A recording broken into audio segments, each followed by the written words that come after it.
Hello Boro fans, it's Joe from Boro Fan TV and this is the preview for the upcoming game on Saturday the 17th of April with a 12:30pm kickoff as the Boro take on Queen's Park Rangers in the Skybet Championship at the Riverside Stadium. Well, if there was any glim hopes of us getting to the top six now, well, come last result, it all and truly but snuffed. And as we stepped to another defeat, in our last game this time, at the hands of Barnsley. Obviously, have their own playoff ambitions themselves, but the whole game, in my opinion, was dead flat. I think for both teams, to be honest. It's just the fact that Barnsley turned on the style for a bit in that last period I saw in the second half, and we just didn't feel the match up with it. But it could have been different, if George Saville would have put that chance away in the first half, like I said, on the Monday Night Show along with Luke from Tags TV.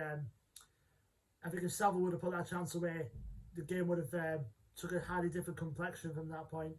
But it was in the second half it completely fell apart for us, more notably from Marcus Bettinelli.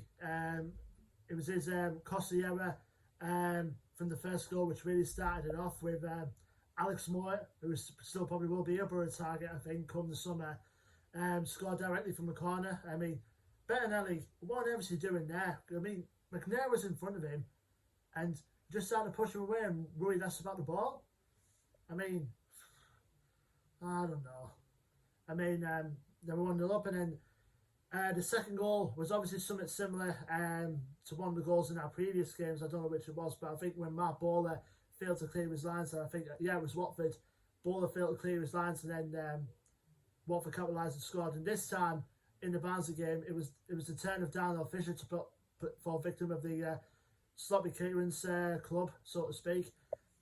He easily could have cleared it out through to the halfway line and out for a throw, but instead he kicked it out into no man's land, and luckily Callum Britton caught it to send a delicious ball in, and Daryl DK, he's not going to miss him there in the form he's been in since he joined Barnsley, the USA international striker, and he slotted in past Bettinelli to make it 2-0, and it's game over at that. It was game over at that point, and it certainly is game over now with us getting into the playoffs now. You have to look at it now. We're about 13 or 14 so points off at the top six now, going in this game in 10th place. There is a small miracle, but I think, we have to count on teams slipping up. I highly doubt it at this point now, with us having 5 games left this season.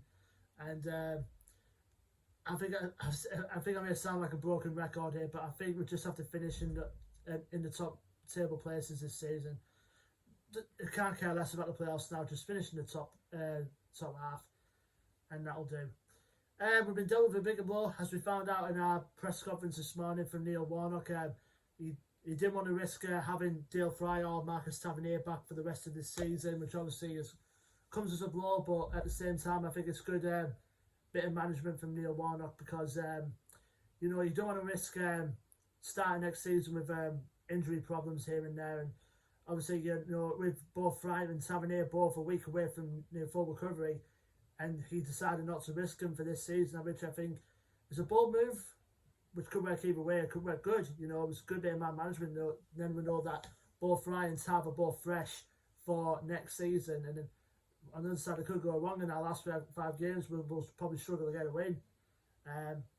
So them two both joined Morsey and Dyke, Steele and Brown, who are both out for the season. Apart from that, it's just the usual setup, the squad that we have, hopefully with a few youngsters brought in, which we didn't do none of that in the Barnsley game because they were both in Youth Cup action. I know one team in the Youth Cup, they got knocked out of the FA Youth Cup by Ipswich during the week, but the other one, which had Josh Colburn, which hopefully he might get a look in this season before the season's out, got on the score sheet as they got through to the Premier League Cup final by knocking out Blackburn Rovers in the semi-finals by 5-2 down at the Northern Echo Arena in Darlington. So hopefully, Warnock will draft him a couple of the youth players who are in that squad, going into the game. And he spoke about likes of Hayden Hackney or possibly Conor Malley, who was on loan for a bit at Carlisle at the start of the season. He might get thrown back into the fold.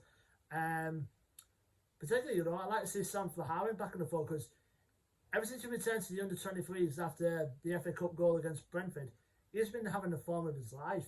So I haven't seen Sam Flaharin play some part towards the end of the seasons, but we'll see what Warnock wins out for the game coming up tomorrow. So obviously that's part. Obviously it's 12:30 p.m. kickoff now instead of 3. Obviously because of the Duke of Edinburgh, Prince Philip's funeral service being on at 3 o'clock, and obviously us at the Boro Fan TV would like to send our well wishes out to the royal family during this time.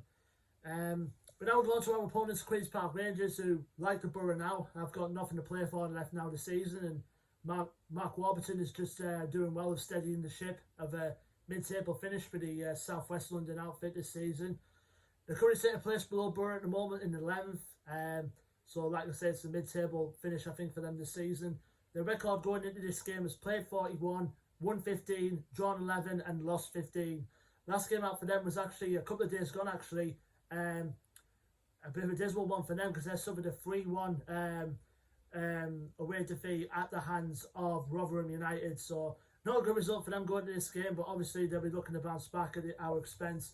And Queen's Park Rangers, they do have a squad who, there's a couple of players in there who could be potential, could play in the high level or like high championship or possibly Premier League level that they have at their disposal. But I think they're going to be without one key player, and that's Charlie Austin, because I think he's still serving a suspension at the moment, because I think he got sent off in their previous game, which I think was against Swansea, I believe, which they won.